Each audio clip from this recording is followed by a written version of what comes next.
Hey everybody, this is Pedro. I am back. I know I've been gone for a hot minute. I know that I haven't put out new content in a while, but it's just because I hate editing. And one of the things that I have now is that I have the ability to just do these videos. And so I'm hoping to put out a lot more content as we're coming on. Welcome back. I'm Pedro. I'm hoping that you're still going to be watching. Please don't forget to subscribe and do all of those things that YouTubers ask you to do, because I'm pretty sure that the algorithm is not going to show this to many people because I haven't put out many videos. But anyway, what we're hoping to be able to do is to continue to talk about Selena, to continue to talk about, things that come out that are Selena, and there is something that's coming out soon. As we know, there is a new Selena album that was announced that will be coming out in April. According to an interview by Mr. Abraham Quintanilla, aka Selena's father, there will be a new video that's coming out in April of 2022, just in time for also the release of the Selena movie that will be hitting back theaters. I'll put a link in the description below if you haven't heard about that, but the Selena movie is actually coming back to movie theaters in April as well. I believe April 7th. I think it's a one-night only kind of event. So check your local movie theaters, but I'll put a link on the description below so that you can check to see if it's coming back to an article near you. But as we have heard, there is a new Selena album that is coming out, and it's causing a little bit of a stir on Twitter. And I really hate to use Twitter as a source of information for Selena fans, because there's just a multitude of people that have opinions on Twitter. They might call themselves Selena fans, but maybe they watched the movie once and now they have an opinion about it. As far as that goes, Twitter is not always the best way to gauge the real feelings of Selena fans on a day-to-day basis.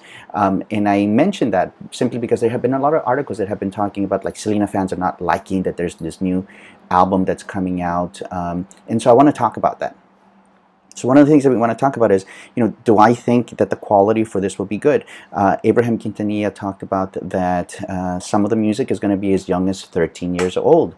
And we know that when singers are young, they don't have the same vocal quality as they do when they're older. That was very, very true for Selena. She had a different way that she sung. She had a different way that she delivered. Her voice was a little bit more in her throat.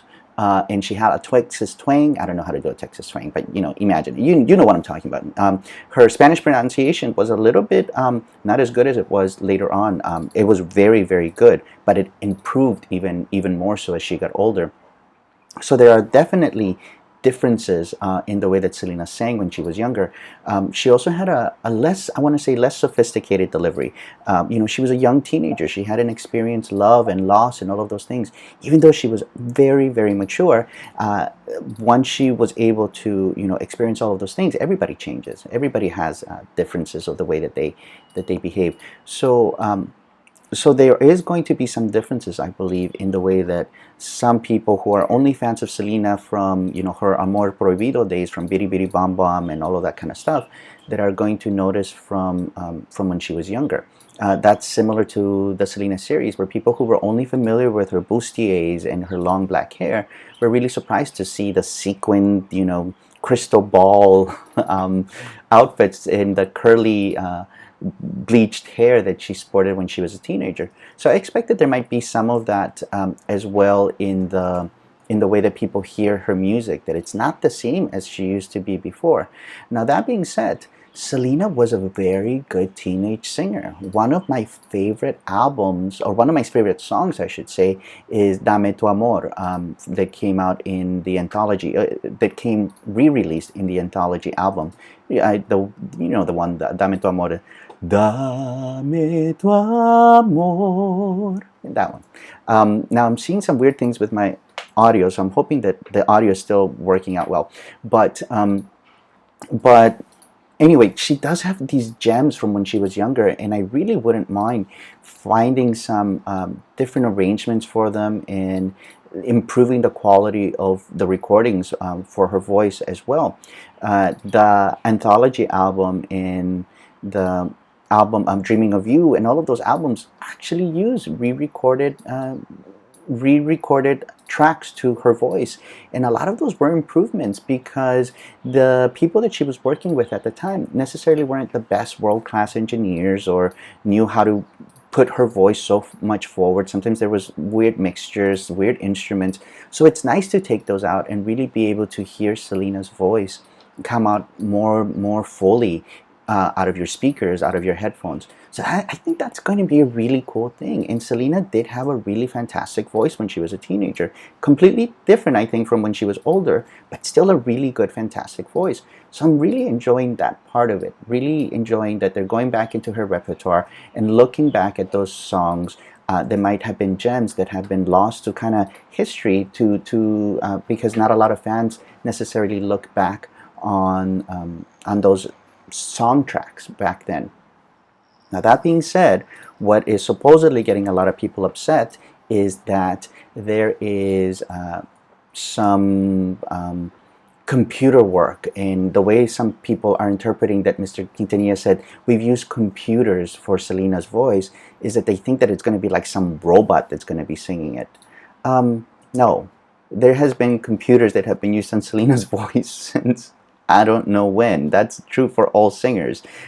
Is she being auto-tuned and things like that? Probably not. I don't think that's what they're talking about. In fact, in an article from the New York Times, what we see is that a Joe Bennett, a forensic musicologist and professor at Berkeley, says that what they're doing is digitally aging her voice, and it's kind of a simple process that could potentially require just an isolated recording of the singer and the appropriate digital software. So we're not talking about anything major. We're not talking about a computer suddenly singing Selena songs. She sang these things. They're just using computers to be able to alter her voice slightly so that we hear them differently. But Mr. Quintanilla says it's so that it sounds more like she did when she was older. So this happens all the time where people's voices are slowed down or sped up. One of those really famous one is Sexy Back. Justin Timberlake is obviously slowed down and lowered to be able to give a different kind of sound. T-Pain uses computers on his voice all the time. I don't think Selena's going to sound like that, but in Selena's case, Missing My Baby, the version that came out in Dreaming of You, was there's a point where she has a key change. That was a computer altering her voice to be higher because that's not how she recorded it. They added a key change after she had passed away for the album Dreaming of You that was produced by Full Force. They wanted a key change at a certain point to make the song more dramatic, and and I think it works. I think it's beautiful. I don't know if people noticed, but to me it's really obvious that they altered her voice to sound higher. And so it sounds slightly different. Is that wrong or right? I don't know, but is it used in music all the time? Yes, it's a very common procedure to use in music, and I don't know exactly what people think is going to happen to Selena because they're using computers on her voice when they use computers on nearly every singer's voice for effect or to improve it or to change it slightly or to give it a certain tone or quality. So, calm down. It's going to be okay. Wait until the album comes out. And then if it doesn't sound like Selena or if it sounds like something fake, then we can be angry. But for now, I'm not seeing anything that would give me concern. The other part that other people are really concerned about is like, oh, is it okay for Selena's father to be releasing music after her death, so long? He's just money hungry, etc., etc. I hate to tell you this, but most of these Selena albums that have come out have been after her death. She only had a few studio albums as a single artist. There were only, I want to say, 5, and then the live album before she passed away, and that might even include Dreaming of You, so it might be 4 and 5. I can't do the math right now in my head, but a lot of these albums that were released after her death. A lot of them were remastered. They remastered her voice. They re-recorded the music. And a lot of the music that you are familiar with today is not the original of what it was sounded like in 1994 and 1993 because they re-released her entire catalog at some point with all remasters, and it does make them sound better. Some of us enjoy music that is exactly as people heard it in 1994. Some of us have those albums from 1994, the CDs. I have listened to like songs like Beady Beady Bom Bom in the original 1994 Amor Prohibido album, and then the re-released Amor Prohibido album where they remastered the music, and the bass sounds more alive, Selena sounds more forward. I enjoy the remastered versions better. Some people enjoy the vinyls. That, I don't know how you can remaster a vinyl, but that's one of the things that A.B. Quintanilla did talk about, that he actually took the vinyls and was able to do some sort of process to them to make Selena sound more present. And so I'm okay with that. The other part that I'm okay with is the fact that it's AB doing this. Selena trusted AB very much. She trusted him with not only her voice and the recordings, but she trusted his musical stylings. She trusted that he knew what was best for her voice, and I honestly believe that that's the case. I think AB knew what was best for Selena's voice, and so I'm actually really happy that it's going to be him that is producing this album. Now, what is different about this is that it's going to be produced by Universal Music. Selena's original catalog, was with EMI Latin, that later became something else, and something rather, but it was with EMI. But Universal Music purchased Selena's catalog of music, and I believe this is going to be their first major release. I can't remember if Enamorada de Ti was with Universal Music or not, but this is getting major press. This is getting a bunch of attention from the fans, and I'm really looking forward to see what kind of marketing do they put behind it, what kind of videos do they put behind it, what kind of effort and money are they going to put behind Selena, and are they going to treat her as the multi-million album selling, multi-Grammy winning artist legend that she is? Or are they just going to assume that fans are going to take anything that there is? One thing that I'm really not looking forward to is Suzette is doing the artwork. No disrespect to Suzette, but I just have never been particularly happy with the artwork that she puts out. And so I really wish that they would just get a professional graphic designer to be able to do some of those graphics. They have a awesome graphic designer that does their social media stuff. I don't know why they can't just get that company, that person who does that stuff, to be able to do the graphic design. Suzette likes to do some of the t-shirts and some of the album covers and things like that, and those have never been my favorite.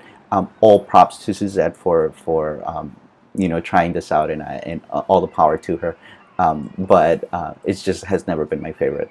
But I'm looking forward to see what comes out. I really want to see this album, and I think it's going to depend as to what is the quality of what comes out. If it sounds good, if it looks good, if they do good marketing, then props. If it doesn't, then we'll criticize it, and that's been the case for the many, many, many, many. I think there's been like 24 albums that have been released after Selena has died.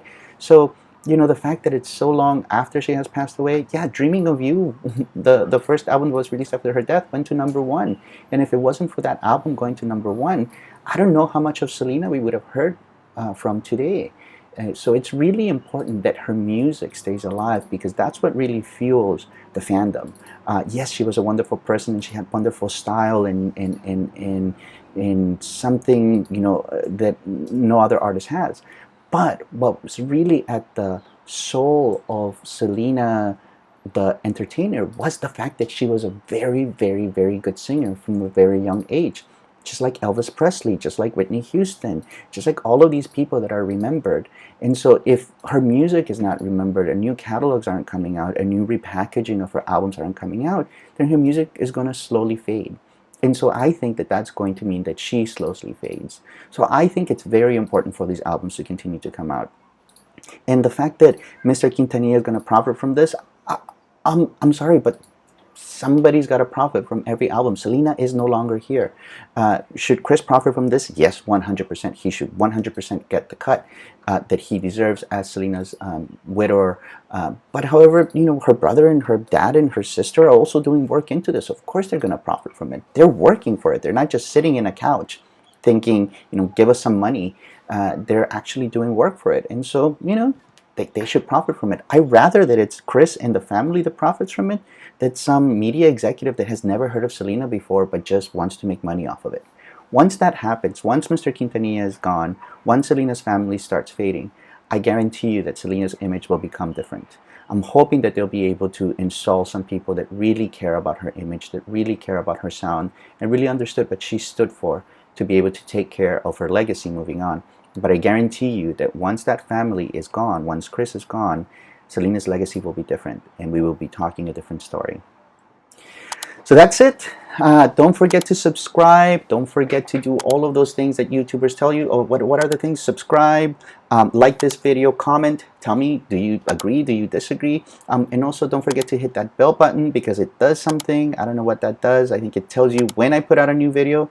And I think that's an important thing, apparently. But other than that, I promise you that I'll be putting up more new content, because now I don't have to edit. So thank you so much. Don't forget to join our Facebook group, please. It's Tejano Rose. Just search for Tejano Rose. It's a Facebook group. You can come and talk to me, talk to a whole bunch of other Selena fans.